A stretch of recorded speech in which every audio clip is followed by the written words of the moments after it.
हाय सांग माने नमस्कार। चलतु आज आम बनइबा पणस चिप्स। मु तो आगर ये चैनल पणसर तरकारी अपलोड करी माने जो पणस कठा बहुत टेस्टी बनी थिला, बहुत बढ़िया रेस्पॉन्स आसला।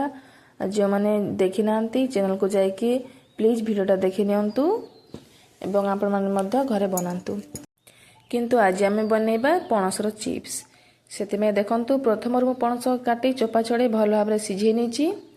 पणस को ये मु फिंगर सेप्रे काटी। आपण मैंने चाहिए आपण पसंद हिसाब से जेकोसी सेप्रे काटी पारे।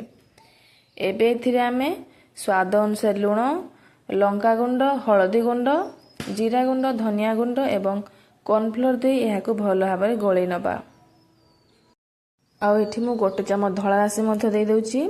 चिप्स रे बहुत सुंदर देखा जाए एवं बहुत टेस्टी लगी थे। आपण बाकी स्किप करि परिबे, यह ऑप्शनल अच्छी किंतु देवा द्वारा यह बहुत टेस्टी बनी थाए। देखंतु चिप्स ये आम पणसर मिश्रण टी रेडी हो गला। एबे चलतु आम यहाँ फ्राए करनेबा। से चलतु गैस ऑन कर गोटे कड़ाई को बसई नबा एवं तेल को दे भल भाव गरम होगा छाड़देबा। देखंतु तेल टी भल भाव गरम हो गलाने। एबे आम गोटे गोटे कर सब चिप्स गुड़ा काट करदेबा एवं यहाँ भल भाव क्रिस्पी होगा पर्यंत छाणी नबा।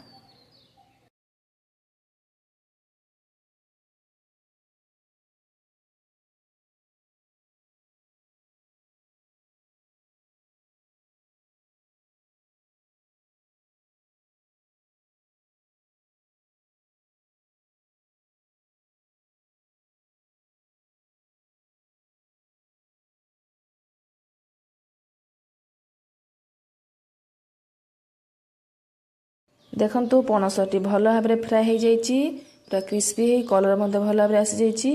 यहाँ आम गोटे प्लेट को काढ़ी नबा एवं यही प्रोसेस रे बाकी सब चिप्स गुड़ाक छाणी नबा। देखंतु केते क्रिस्पी हो छाणी होइछि।